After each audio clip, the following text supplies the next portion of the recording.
Boa noite a todos, que Jesus envolva nossos corações em mais uma tarde, noite, de estudos. Lembrando a página que a nossa querida Lúcia leu, na mensagem do Paulo, uma página belíssima, nos mostrando a necessidade da relação social, esse grande trabalhador do cristianismo primitivo, que, como ele diz, fez fraco para ganhar os fracos, ou seja, se desdobrou da melhor forma possível para oferecer ao outro aquilo que o Mestre nos trouxe. Isso traz para os nossos questionamentos o grande desafio do convívio das relações, que muitas vezes a gente tem que ser do meu jeito, e às vezes nem sempre tem que ser dessa forma, a necessidade da flexibilidade. Então, irmãos queridos, agradecendo a Jesus, sobretudo a Deus e a doutor Bezerra de Menezes pela oportunidade. Estamos sempre por aqui, Djanira? Nós fazemos parte da casa, graças a Deus. Somos da casa filha, que é o Fonte de Luz. Irmãos queridos, então no tema de hoje, nós trouxemos uma passagem muito conhecida e muito falada no movimento espírita, que todos já ouviram muitas vezes, mas é bom da gente ouvir, porque nos traz muitos ensinamentos, mostrando o caminho das nossas buscas, das nossas mudanças interiores.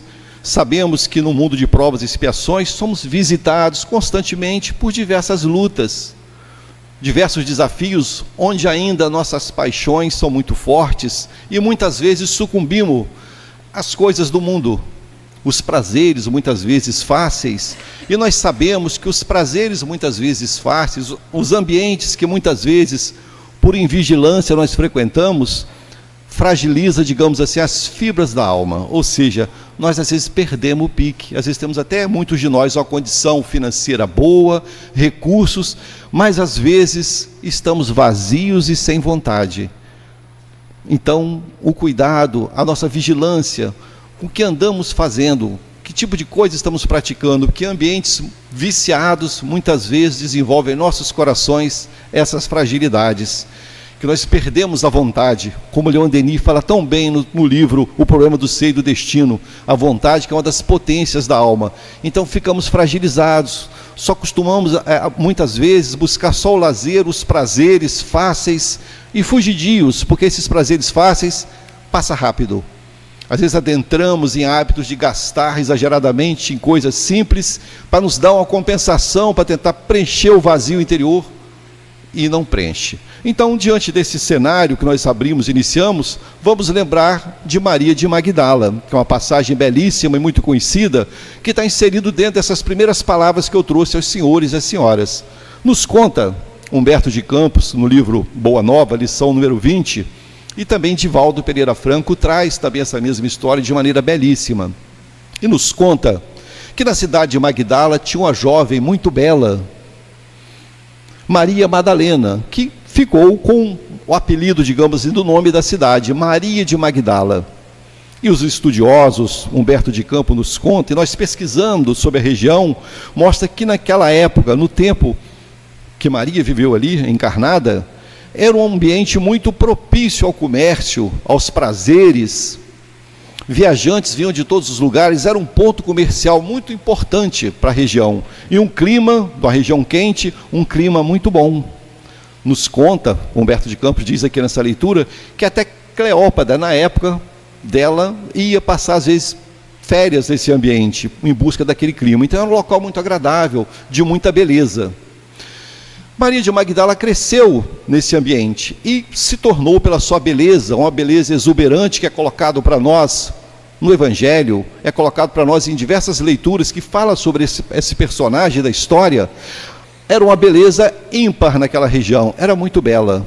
E ela, dentro das suas lutas interiores, das suas dificuldades, se tornou uma cortesã, ou se podemos dizer, uma mulher que se prostituía, ou seja, ela, fruto desse trabalho, que ela colocou o seu corpo como instrumento de trabalho, ela criou uma grande mansão às beiras do lago de Genezaré, onde ela tinha, se fosse no tempo de hoje, ia dizer que ela tinha até uma marina, tinha embarcação na parte de trás, que tinha acesso ao lago, tinha criados, dançarinas, e ela preparou esse ambiente todo para ser um ambiente que proporcionasse prazeres. Então, quando nós falamos de prazeres, sob o ponto de vista de Maria de Magdala, pensamos logo na parte da sexualidade. Mas não é só isso. Ela criou uma ambientação ali onde havia incensos, certos perfumes, imagens, dançarinas, tinha todo um ambiente para proporcionar aos ouvidos, ao olfato, aos sentidos, prazer. Toda uma ambientação que encantasse aqueles que ali fosse. Então, nos conta Humberto de Campos que vinham príncipes de outras regiões, comerciantes bem postos, os grandes líderes romanos eram seus clientes, e Maria os recebia na sua grande mansão. E ela levava uma vida, digamos assim, entregue a esses prazeres. Mas nos conta o Evangelho, no Evangelho, Humberto de Campos reforça que ela tinha, de tempos em tempos, crises, onde se diz que ela era tomada por entidades perversas. A linguagem da época dizia por 7 demônios. E hoje a doutrina espírita nos diz que espíritos obsessores, espíritos vivendo um momento, digamos assim, de lutas, desviados do caminho da luz, digamos assim. E nesses dias de crise, ela se isolava num quarto, a casa se fechava, ela não recebia ninguém. Entrava numa crise, onde as vistas ficavam semicerradas, um ambiente escuro, onde era ligado, acesa, incensos, e ela ficava naquele ambiente, por dias. E nos conta nessa passagem que certa feita, uma noite, que foi seu aniversário, ela se entregou a todos os prazeres de luxúria, e no dia seguinte teve uma dessas crises, e ela ficou isolada. Era noite alta, quando um barulho constante no portão, alguém batia. Naquela época, hoje a gente vê algumas casas que tem esse modelo ainda, aquelas argolas de ferro, a pessoa bate na madeira do portão, né? Vocês não devem lembrar dessas coisas, né? Pum, pum. E aquele barulho insistente, aqueles que cuidavam da segurança dessa mansão, que era uma mansão rica, ela era uma mulher rica, inclusive, sabemos que naquela época vigorava a lei de quê? Que a mulher adúltera teria que ser apedrejada, não era essa a lei da época? Mas por que ela não era apedrejada? Ela estava acima daquilo ali, pela própria, entre aspas, hipocrisia daqueles que a visitavam. Ela não. Então ela, diante daquele cenário, no quarto, sentindo essa crise e uma insistência no portão. Os guardas abrem e vê no portão um mendigo, que diz assim para eles: eu preciso falar com a senhora. E os guardas olharam para aquela criatura, com os trajes muito simples, era um mendigo. Disse assim: ela não atende nem príncipe hoje, quem dirá o mendigo. E ele: eu preciso falar com a senhora, porque eu me comprometi com ela, e eu trago para ela aquilo que ela me pediu, não pode te atender. E ele insistia, e os homens, os guardas ameaçavam soltar os cães, os martins napolitanos, aqueles cães romanos que ele usava nas arenas dos gladiadores. E ele, com a coragem revestida, nesse momento, vamos pensar dos bons espíritos, quando tem uma proposta de crescimento, o socorro vem. E ele, tendo uma coragem que não sabia de onde tirava, ele enfrentava: eu preciso entrar, senão vou fazer um escândalo. E envolvido naquelas lutas ali de vibrações, o guarda deixou ele entrar no pátio, adentrar o portão. E ele ali dentro, o guarda falou: ela não atende, ela não está bem, eu preciso falar com ela. E no descuido do guarda, ele adentrou para dentro da casa. É quando nós, muitas vezes, irmãos queridos, fazemos certas coisas que depois fazemos assim: meu Deus, eu fiz isso? Isso acontece com os senhores e senhoras. Tem épocas que a gente toma as providências, faz alguma coisa tão rápido que a gente fala: não era eu. Então, sabendo que o socorro e a ajuda vem. Então ele adentrou, e a trabalhadora, que viu que o homem estava indo em direção ao quarto, vai à frente, veste a senhora que estava deitada, e ele entra, se atira aos pés da cama de joelho, toca nos braços dela, e ela, naquele torpor. Vamos lembrar, irmãos queridos, aqui no Centro Espírita Trabalhador de Jesus, que é uma casa de pessoas que estudam muito, todos aqui sabem do que eu vou falar. O que recomenda os estudos na área da mediunidade? Vamos imaginar que uma pessoa, no ato de uma palestra pública, tem um transe mediúnico, está com a mediunidade, digamos assim, não está controlado, e tem uma manifestação. Qual é a recomendação? Fulano, se possível, chamar pelo nome. Maria, Antônio, Pedro. Oi, abre os olhos e me olha. Oi, oi. Desligar aquele vínculo fluídico de ação do Espírito, não é isso? Então aquele homem, mesmo não ter sido um estudioso da doutrina espírita, ele fazia a mesma coisa, sacudia pelos braços: senhora, senhora. E ela: eu te conheço. Senhora, lembra de mim não?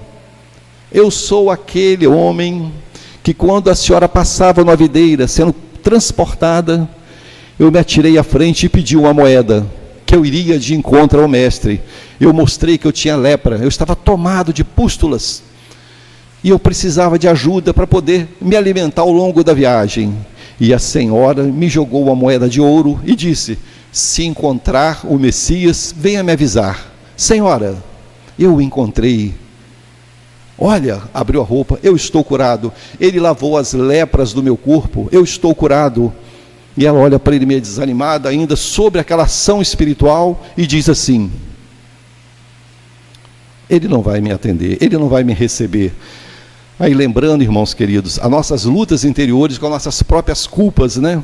Como pode um mestre desse atender uma pessoa como eu, né? Digamos assim. Então, muitas vezes não é o que as pessoas pensam de nós, mas o que nós pensamos de nós mesmos, com as nossas fragilidades, o nosso mundo interior. Ele não vai me atender. Ele disse: senhora, ele almoça com as meretrizes, com os moradores que vivem na rua, ele é diferente. Vá, senhora, algo me diz que ele está esperando, ele está do outro lado do lago, em Cafarnaum, na casa de um certo Simão Bar-Jonas. E Maria, ainda meia zonza, e ele sacode ela fortemente: vamos, senhora, agora ou nunca mais, porque ele se desloca muito, podemos não encontrá-lo outra vez facilmente. E ela bate palma, a criada vem e a veste. Ela pede para preparar o remador, se adentra no barco, alguns minutos depois, e rasga as águas do lago de Genezaré em direção a Cafarnaum. E nos conta, aí a fala do nosso querido Divaldo Pereira Franco, da beleza daquele luar sobre o lago naquela noite. O ar puro, o reflexo na água, e a embarcação segue cortando aquele fluxo de água. E depois de um tempo, chega nas areias do lado oposto. E lá ela observa seixos, búzios na areia, muita beleza, madeiras lavadas pela água. E novamente, diante da porta, o homem, o mendigo, diz assim: ele está aí, aí a casa de Simão Pedro. Entre, senhora. E novamente, aquela limitação que falei agora há pouco. A porta entreaberta, uma casa simples, mas a sua consciência culpada travava. É quando a gente fala assim: eu travei. Diante da luta, eu travei. Ela não conseguia ir, tinha vergonha de si mesmo. E o homem a empurrava, nessa hora, lembrando dos bons espíritos. Vai, vai, mas eu não... Vai! Aí dá um empurrão, né? Mal comparando, é aqueles que vão fazer o passeio, querem saltar de paraquedas, né? Mal comparando, né? A pessoa com medo só empurra, né? Eu nem vou. Vai, coragem, vai! E no empurrão ela entra. Quando ela entra, movimenta aquela porta, e uma porta pesada daquela época, sob gonzos que já estavam um pouco enferrujados, faz barulho, ringe, e o Cristo, que estava de costa para aquela porta, olha para ela, e o olhar dos dois, nos fala Humberto de Campos de maneira poética, se encontram. E ela, tomada daquele magnetismo, se atira aos pés dele, chorando copiosamente. Ele diz: Maria. Ela olha para ele: me conheces, Rabi? Me conheces, mestre? Maria, eu conheço todas as minhas ovelhas. Então ela diz assim: Senhor, se me conheces, sabes que eu sou toda podridão, sou uma pecadora do mundo. Será que Deus me daria uma oportunidade ou me perdoaria? E Jesus olha para ela: Maria, não me importo do que és agora, o que fez até ontem, mas o que farás a partir de agora, isso que importa. É como nós ouvimos nossos irmãos, às vezes, de outras crenças cristãs, que dizem assim: aceita Jesus, você aceita Jesus? Então é no sentido de assim, a partir de agora eu vou fazer um esforço maior para combater as minhas dependências, os meus vícios, as minhas paixões desvairadas, será que a partir desse momento eu vou me esforçar? Sabemos que não conseguimos dar grandes saltos, né, irmãos queridos? Mas eu estou me esforçando diariamente. Então é isso, Maria, daqui para frente que importa. Mas Senhor, aí abre o coração de maneira muito humilde para Jesus, contando as suas lutas e dizendo de todas as coisas que ela havia praticado. E Jesus lembra ela: Maria, quando tu andas por aí que vê as ruínas de uma casa caída, abandonada, que está toda escurecida pelo lodo, que vem a primavera e ela lança ramos que soltam flores belíssimas, assim também é o Espírito, Maria. Maria, fortaleça. E ela diz assim para ele, ele diz assim para ela: Maria, cuida dos teus filhos. E Maria lembra a ele: Senhor, miserável que eu sou, tive tantos homens, digamos assim, mas não tive a felicidade de ter um filho. E o Cristo diz para ela: Maria, cuida dos filhos que não têm mães, das mães que não têm filhos. Aí dando uma paradinha aqui agora a nossa fala, vamos pensar assim, quando nós, eu até repito isso muito aqui, quando começamos a ler a doutrina espírita, a gente vê que um dos pilares que Kardec colocou para nós é o quê? Fora da caridade não há salvação. Ou seja, eu preciso me curar me esforçando na prática do bem, que quando eu dedico algum tempo da minha vida em prol do mais necessitado, eu consigo ir trabalhando as lutas que eu trago na minha estrutura, digamos assim, no meu perispírito, no meu psiquismo. Um ato de amor cobre a multidão de pecados. Maria, cuide dos filhos que não têm mães, das mães que não têm filhos. Ou seja, o Cristo já passa para ela um caminho a seguir, para mudar, sair daquele ambiente vicioso, pesado. E aí vamos pensar a nível de companhias espirituais que envolvia Maria, diante da vibração do Mestre, da luz forte, digamos assim, aqueles que sintonizavam com a escuridão não conseguiram ficar. Aqueles que se propunham a mudança, sim, mas aqueles que não gostavam daquele tipo de vibração se afastavam. Então ela diz para o Cristo, de maneira muito humilde: Senhor, eu te darei a minha vida se tu quiseres. E o Cristo olha para ela e fala assim: Maria, hoje não. Mais adiante eu te pedirei a tua vida. Hoje não. Lembra-te, Maria, vá e ame muito, pois terás que transpor uma porta muito estreita. Gente, essa porta estreita não é fácil, né, Djanira? Não é, Rosenberg? Transpor essa porta estreita. Então essa porta estreita vamos trazer para dentro do nosso dia a dia. Eu imagino assim, nós muito inchados de orgulho, de egoísmo, de lutas, de dependências diversas e equivocadas, inchados, e tem uma porta estreita que a gente não consegue passar, numa linguagem figurada. Eu preciso desinchar, eu preciso tirar as cargas que me sobrecarregam a economia espiritual para adentrar para essa porta muito estreita. Maria, terás que transpor uma porta muito estreita, ou seja, eu te esperarei do outro lado dessa porta, né? Mais ou menos assim. E Maria, ao sair dali, sai com grande alegria. Toda aquela perturbação que a envolvia a nível espiritual tinha dissipado. Ela sai cantarolando, pega a embarcação e retorna à sua casa, de madrugada já. E no dia seguinte descreve Humberto de Campos que as mulheres que a detestavam na cidade, dizia assim: a meretriz ficou louca, está jogando toda a sua riqueza pela janela. Ela desfez de todos aqueles bens que não trazia felicidade para ela, ou seja, ela tinha um vazio existencial. E hoje, meus irmãos queridos, se nós olharmos dentro das nossas vidas, nós observamos que a maioria de nós tem as coisas que necessita, o básico, no mínimo, mas ainda existe muito vazio, às vezes, que nos visitam. A necessidade de nos ocuparmos com coisas úteis, termos metas e objetivos, para não entrar em processos depressivos, que às vezes fica um vazio, né? Fala, meu Deus, o que eu vou fazer agora, não é? Então isso é muito comum. Hoje os estudiosos falam para nós que a depressão, o pânico, a ansiedade são doenças do século que estão, e nós sentimos muitas vezes esse vazio. Então a necessidade de nós buscarmos nos ocupar com algo útil para trabalhar o eu interior. Maria, depois que desfaz de tudo, começa a seguir o Cristo, as suas pregações que fazia em torno do lago de Genezaré. E se juntou com aquelas outras mulheres, Joana de Cusa, Maria, mãe de Jesus, socorria as crianças, fazia curativo nos doentes e ficava ali naquela periferia em torno do movimento, acompanhando o Cristo. Começou a trabalhar humildemente, fora muito humilhada pelas mulheres, que ela buscava fazer serviço na casa das famílias, e aquelas mulheres detestavam ela, né? Porque os homens não podiam ver, que ficava enfeitiçado, muito linda. E ela, toda vez que ela humilhada, ela lembrava das palavras do Cristo: terás que transpor uma porta muito estreita.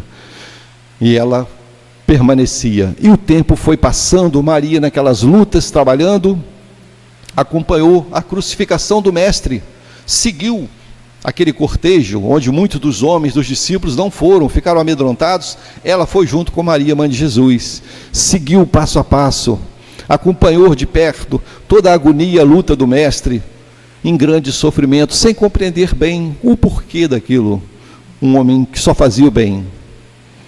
E nós sabemos que após a morte e o sepultamento do Cristo, quando ele retorna no terceiro dia, para quem que ele aparece? Ele podia, né, aparecer para qualquer um, ele era o Mestre. Poderia aparecer para Maria, mãe de Jesus, a mãe, para Pedro, que for escolhido como, digamos, a pedra que conduziria aquele rebanho, mas ele apareceu para Maria. Interessante, irmãos queridos, que nós lendo o Evangelho, lendo o livro, por exemplo, Paulo e Estevão, que tem também a história do Paulo, a conversão de Saulo a Paulo, nós observamos que quando a gente fala das grandes transformações morais no Evangelho, a gente lembra muito do Paulo e da Maria. Mas Paulo já era um homem de bem, que dentro das crenças dele, aquele que ia contra as leis, entre aspas, divinas, teriam que ser mortos. Era lei, ele obedecia uma lei, que ele foi doutrinado dentro daquela lei. Então ele praticava aquilo que ele achava que era certo, não é isso? Quando ele tem um encontro com Cristo em Damasco, que ele tem um impacto diante do Cristo, ele muda a forma de ver, aí se dedica profundamente a Jesus. Espera aí que eu vou continuar essa história, tá, gente? Só estou fazendo uma comparação, não fiquem ansiosos. Então, Paulo, quando passa por essas lutas todas, até quando o Cristo pede a Ananias para ir até Damasco, restituir a visão do Paulo, que ficou cego quando viu aquela luz, e disse ao Cristo: Senhor, o que queres que eu faça? Jesus pede para Ananias ir no endereço que estava Paulo. Aí vamos imaginar essa passagem, né? Jesus aparece para Ananias, que era o perseguido por Paulo, diz: Ananias, eis-me aqui, Senhor. Ficamos pensando nós, no nosso dia a dia, né? Quando formos chamados de alguma forma, talvez não de maneira tão ostensiva, mas pelas necessidades do mundo, será que vamos falar assim: eis-me aqui, Senhor?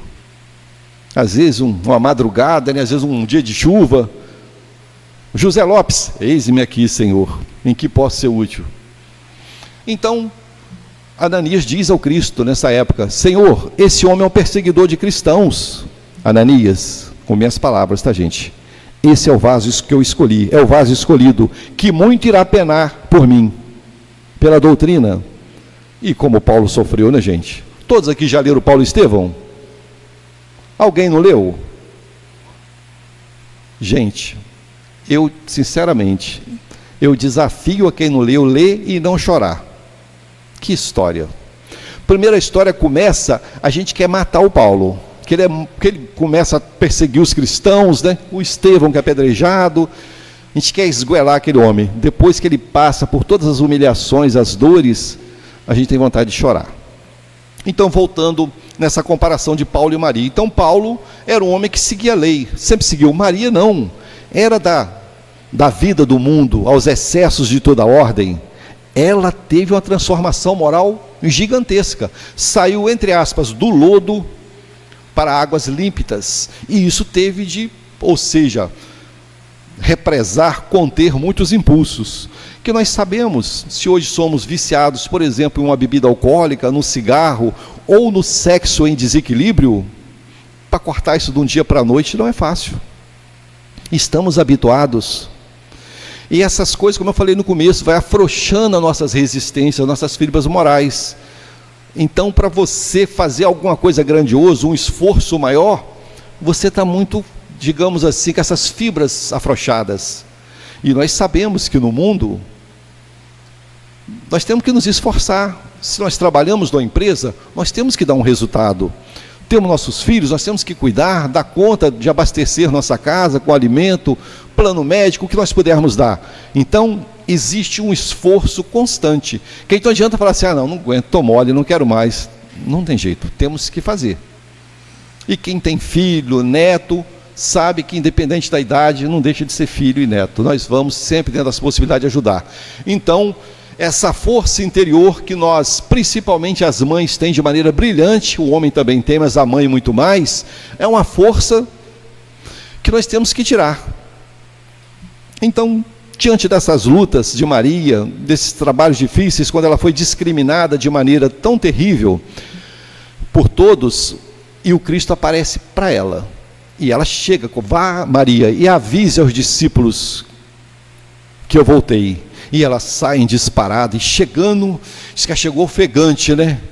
Ele voltou, ele voltou. Aí começa aqueles dedos acusadores. E apareceu para mim. Para você? Justamente para você, Maria. Aí ela lembrou de todo o passado dela de novo, né? Como as pessoas jogam na cara, muitas vezes, certos erros, né? Fulano de tal, quando ele tinha 12 anos, ele pulou o muro e roubou a bola do vizinho. Esse cara tem uma tendência a ladrão.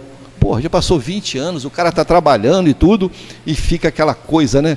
A gente tem que ter cuidado para a gente não ficar marcando a pessoa a vida toda com aquilo ali. Olhar o retrato. Foi um momento, uma experiência. E o Cristo disse, né? Aquele dentre vós que tiver sem pecado, que atire a primeira pedra. Que qual de nós não temos, entre aspas, os nossos pecadinhos escondidos ainda, que às vezes a gente tem vergonha de revelar. Então, nos colocarmos no lugar do outro, é um ponto que nós temos que olhar. Então Maria ficou quieta, e Maria, mãe de Jesus, a abraçou e disse, eu acredito em você, que ele apareceu para você.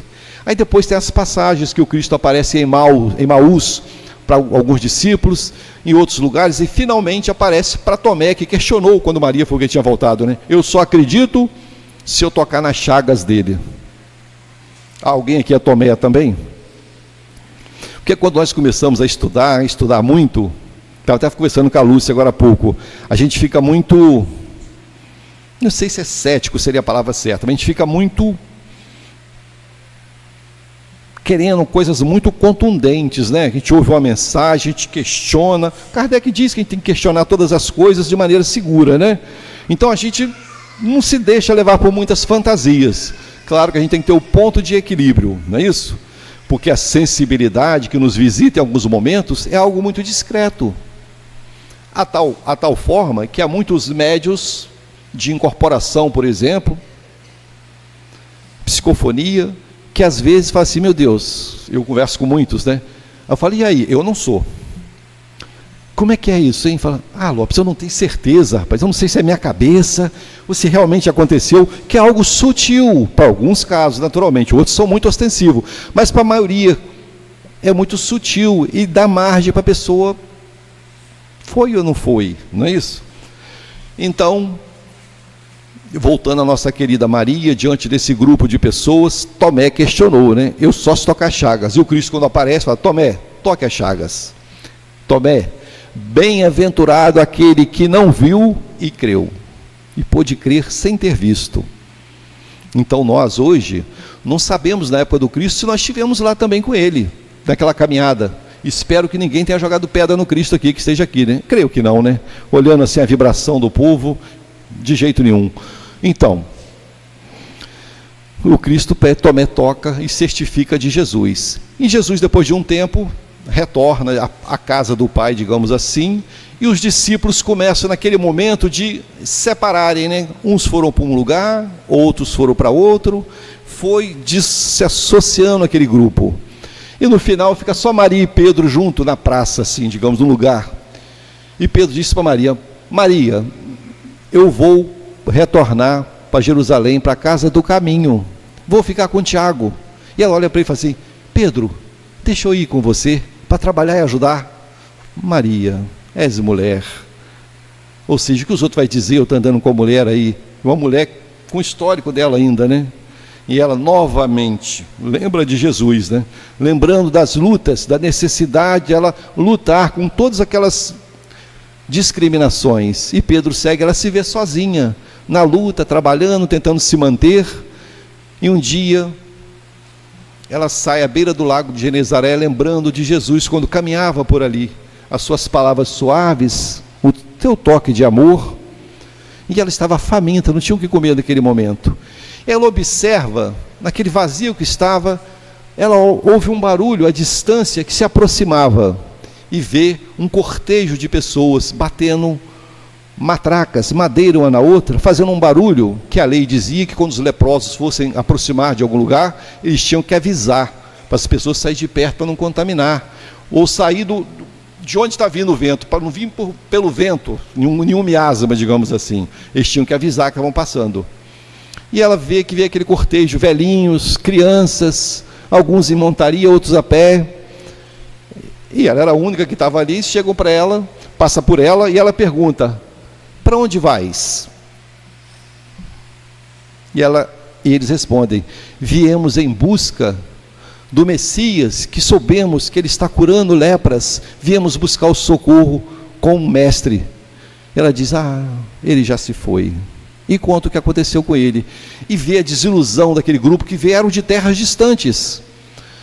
Desiludidos, ela vê a tristeza deles, ela começa a falar das bem-aventuranças do Cristo, começa a trazer a boa nova para eles, falando da vida futura, das promessas de Jesus, e eles ficam encantados, e eles repartem o pão com ela come o pão junto com os leprosos ali na beira da praia, eles acendem uma fogueira, e ela fica à noite falando das mensagens de Jesus, enchendo aqueles corações, que não havia nada mais, estavam abandonados ao léu, e ela enche eles de esperança. Ao amanhecer, as autoridades chegam, e os expulsam, falam: vocês não podem ficar aqui. Existe aqui perto, que eles não eram dali, o Vale dos Leprosos, lá tem outros como vocês, lá vocês podem viver. E eles vão saindo, e no final da curva, uma criancinha olha para ela e dá um tchau, né? Ela olhou, sozinha, ninguém queria a companhia dela, ela espera, foi com eles, e nos conta que naquela noite, no Vale dos Leprosos, no Vale dos Imundos, como era chamado, entrou a mulher de uma beleza singular, que vai viver ali com eles. E todas as noites, diz Humberto de Campos no livro Boa Nova, ela se levantava diante da fogueira para falar de Jesus para eles e dizia assim: a vocês os leprosos, e trazia a passagem do Evangelho de Jesus, levando consolo, esperança, falando tudo que ela viu e presenciou. E nos conta que 10 anos depois, ela, ao ir banhar numa cachoeira, percebe um nódulo no busto, a rosa, a cor. Ela pega um graveto e espeta, não sente dor, e ela identifica que estava já com a hanseníase, com a lepra naquele momento, mas ela lembra de Jesus e pensou assim: no corpo que eu cometi todos os meus pecados, no corpo eu vou expurgar, vou me libertar pelo corpo de todos esses, entre aspas, desses pecados. Segura. Gente, tão bom aquele que vive hoje as experiências difíceis e tem uma fé robusta, né? Porque às vezes nós somos visitados por certos quadros, nós despencamos, né? Não estou acusando ninguém, de jeito nenhum, mas aquele que tem uma fé robusta, né? Está caído, fala assim: não, isso vai passar. Ou eu me curo aqui agora, ou vou desencarnar e continuar vivendo, eu sou espírito. Uma fé robusta, e ela tinha. E ela volta naquela noite e vai falar a eles, depois que ela descobre o quadro dela de hanseníase também, e ela diz diferente: a nós os leprosos. E nos conta essa passagem Humberto de Campos, que a partir daí ela vive mais 30 anos com eles, e ao final de 30 anos aquela beleza já não existia mais, as laterais do nariz todas comidas pela lepra, as orelhas todas defeituosas, os dentes caíam, não existia mais aquela beldade, aquela beleza peregrina, não existia mais, mas um coração que não cabia no peito, cheio de amor. A beleza exterior tinha acabado, o corpo tomado de machucados, feridas, pústulas, totalmente adoecida, fragilizada, e ela sentindo que a morte já se aproximava. E ela sente no coração o desejo de ver Maria, mãe de Jesus. E diz aos companheiros: eu sei que ela está em Éfeso, que não era perto. Eu preciso estar com Maria. Eles: não vá. Chamava ela já de mãe, né? Que jovens que vieram: não vá, você está muito cansada. Eu preciso ir. Eles deram alguns mantimentos e ela seguiu pelas estradas quentes. E ao longo da estrada, nos conta Humberto de Campos, que muitos deram alimento para ela, outros jogaram pedra para espantar ela como se fosse um animal. E ela foi, dias de viagem, quando finalmente ela visualiza as casas de Éfeso, ela sente assim, um esgotamento das suas forças, e em delírio cai naquelas areias escaldantes. E nos conta que um grupo de cristãos, ao passar, vê ela em delírio falando de Maria, mãe de Jesus, de João, e a acolhe e leva para Maria. E ela já em delírio, já não conseguia identificar mais ninguém. E nos conta que Maria de Nazaré, cuidava dela ali com todo amor e carinho e observava aquela mulher, lembrando da beleza, da transitoriedade das coisas materiais. Porque nós sabemos, meus irmãos, que tudo que nós podemos ver e tocar está sujeito à lei da destruição.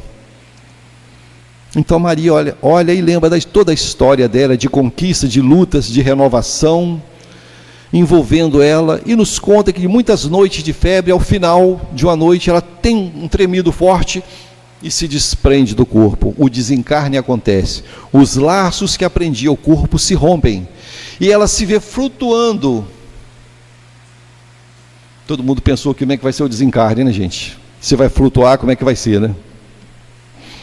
Ela flutuando, olhou aquele corpo ao quebrado, e pelo pensamento, ela lembrou do lago, onde caminhou com o Cristo, aquele lago que era tão importante na vida daquela região. E ela se viu transportada à beira do lago em espírito, e retomou a sua condição jovial, aquela beleza jovial. E ali Maria, olhando os pássaros, a vegetação na beira do lago, se sentindo renovada, quando ela vê alguma coisa vindo em sua direção pelo lago, flutuando sobre as águas, e o Cristo se coloca diante dela. Ela se atira aos pés dele, ele abraça e diz: Maria, vinde comigo a um lugar que preparei para você. Transpusestes a porta estreita, Maria. Meu Deus, que luta, hein? Transpusestes a porta estreita, vinde. E Maria é conduzida ao mundo espiritual pelo Cristo, essa grande trabalhadora que vem nos trazer a renovação. Então, olhando esse quadro tão belo de Maria de Magdala, nós ficamos pensando muitas vezes: será que eu terei que fazer grandes esforços como ela fez? Então hoje nós estamos numa condição, digamos assim, melhor, mais recursos da medicina, acesso aos estudos, com mais liberdade, mas nós temos que estar muito atento com o que fazemos com o nosso tempo. Porque às vezes a gente fica pensando: eu vou tirar um dia da semana para fazer caridade. É bom, mas não podemos esquecer que diariamente nós estamos nos expondo no trabalho, na família, onde estivermos inseridos, estamos expondo a nossa realidade espiritual, quem nós somos de verdade. Eu sou aquele José Lopes, lá da Casa Espírita, e no trabalho, qual é o seu comportamento no dia que o estresse está pegando? Eu tenho um amigo aqui, que eu não vou falar o nome dele, que trabalha com banco. Imagina o nível de estresse trabalhar no banco. Não é fácil. Então, como eu lido com esses estresses, essas pressões, bater metas, objetivos? Então, por isso que Jesus, na sua sabedoria de médico divino, veio nos ensinar, quando os discípulos pediram a ele: Senhor, nos ensine a orar. Como orar ao Pai? E ele traz a oração dominical: Pai nosso que estais nos céus. Então, senhores e senhoras, a todos nós que já vivenciamos muitos momentos difíceis, todos aqui, e só Deus sabe quantos outros iremos vivenciar, que busquemos em prece o médico das almas, o doce Mestre Jesus, pedindo a força, pedindo a coragem para os enfrentamentos, e na certeza que diariamente nós estamos encontrando as situações que necessitamos para sermos felizes, para nos libertar dos pesos que trazemos do passado e de alguns criados agora. mas que precisamos colocar na prova. É como um exemplo, quando a gente olha um atleta de alto rendimento, ganhando uma competição, ganhando ouro, um salto em altura, na corrida de 100 metros e tantos outros, a gente olha aquele atleta e fala, nossa, que maravilha, mas nós não esquecemos da dor do treinamento, daquele esforço repetido, a dedicação que fez ele ganhar do outro por milímetros, às vezes, num salto, aquele esforço, aquela disciplina. Então, essas fibras da alma que eu falei no início, que às vezes os vícios relaxam, nós precisamos dessa dedicação, do esforço constante para, diante dos enfrentamentos, fazer melhores escolhas. Fácil é? Não é fácil. Fácil é falar, nós estudamos, falamos, mas somos colocados diariamente diante das oportunidades de ajustes com a lei. Somos visitados. De hora para outra, acontecem situações em nossas vidas, que cabe a nós mostrar se nós estamos conseguindo nos esforçar para transpor a porta estreita. É o nosso desafio. Então, oportunidade, irmãos queridos, todos temos. E que nós não pensemos nunca assim, eu estou novo ainda, eu vou viver mais um pouquinho aí solto no mundo, depois, mais adiante, eu me dedico. Nós não sabemos como vai ser as coisas. E outra coisa, os nossos pensamentos, nossas vibrações estão conectando com almas afins, semelhante atrai semelhante. Então Maria, quando sofria, vivia num ambiente corrompido, perturbações de encarnados e, naturalmente, pasto, alimento, entre aspas, espíritos que vinham vampirizar, ou seja, sugar aquelas energias que gostavam das mesmas coisas. Então nós, igualmente, onde estivermos, estamos nos vinculando com essas inteligências extrafísicas que observam o nosso psiquismo e identificam em cada um de nós os pontos frágeis e atuam ali. Onde é o ponto frágil de cada um de nós? Onde está a nossa fragilidade? E os espíritos que, como está na pergunta 459 do Livro dos Espíritos, conhece, vê nossos pensamentos, lê nossos pensamentos e sabe aqueles desejos que às vezes a gente quer esconder de nós mesmos, mas que está ali. E ali eles dedicam as suas energias. Então, quando nós nos ocupamos na obra do bem, como Cristo propôs a Maria na mudança do amor, nós conseguimos, mesmo com lutas interiores, nós somos envolvidos também por uma proteção, que nós estamos nos esforçando. Não tem uma fala, eu ouvi o Haroldo Dutra falando, não sei de qual livro, que ele diz assim, mais ou menos assim, né? Quando os decretos divinos vê que chegou a hora de nós passarmos por certas experiências, ou entre aspas, pagar a conta de alguma coisa que a gente deixou para trás, se nós formos encontrados, esses espíritos que vêm executar essas ordens, se nós formos encontrados com as mãos ocupadas no trabalho do amor, do bem, diz a lei que essa execução não aconteça. Então a nossa proteção, a nossa segurança é nos envolvermos em trabalhos na obra do bem. Nos esforçarmos, mesmo que de início nós tenhamos dificuldade, mas o hábito nós vamos nos envolvendo e daqui a pouco nasce o amor. Aquilo que fazemos com sacrifício vai ser uma hora que a gente vai fazer naturalmente. É igual a gente encontrar algumas pessoas que nós conhecemos e falar assim, nossa, pessoa tão boa, só vejo ela envolvida com coisas boas. E às vezes a pessoa nem se julga tão boa, porque faz aquilo com tanta naturalidade que para ela é o correto. É igual, por exemplo, quando a gente ouve assim, fulano de tal, televisão fala de vez em quando, né? Encontrou no condomínio onde ele trabalha, um porteiro, uma bolsa de dinheiro. Foi lá na delegacia e devolveu. Aí fala, meu Deus, esse cara é um extraterrestre, por que não ficou para ele? Então mostrando o quê? Que certos valores morais, a gente ainda acha que o cara é um extraterrestre. Porque, olha, não me pertence, não é meu, isso está fazendo falta para quem perdeu. Então é um pensamento que é uma onda que vai mudando o mundo. E vai chegar um momento que o nosso planeta não vai ver espaço mais para o egoísta, por aquele que só quer levar vantagem transitória, que quer prejudicar o outro, vai chegar um momento que não terá mais espaço. E sabemos que diariamente milhares de espíritos retornam ao mundo espiritual pelo processo do desencarne, e outros milhares reencarnam. Que possamos então, nessa renovação, estarmos preparados para quando retornar ao mundo espiritual, diante dessa porta estreita, podemos passar com leveza, né? Passo tranquilo nessa porta. Que Deus nos abençoe, nos fortaleça. Alegria em ver tantos rostinhos conhecidos.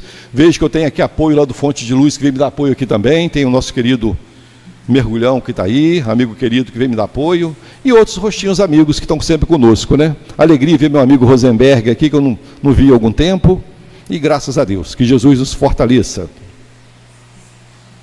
Agradecemos pelo estudo, pelas palavras do José Lopes. Eu acho que a gente precisa pensar que a gente está aqui para ser útil, mas útil em cada tarefa pequena, né, José Lopes? Porque às vezes a gente fica esperando o grande, né? A grande missão, mas útil no dia a dia mesmo, no que a gente pode fazer, na nossa reflexão. Às vezes é uma oração, às vezes é recolher um lixo, né, que está na nossa porta, às vezes é uma palavra amiga. A gente fazer uma autoavaliação do nosso dia e pensar, hoje eu fui útil? Aonde mais eu posso ser útil na minha vida? E assim a gente vai, né, juntando essa nossa caminhada numa grande obra, né? E não esperar vir a obra grande para a gente fazer, mas é pensar todo dia, eu quero ser útil e para isso aqui estou. Nós vamos ao passe depois da prece.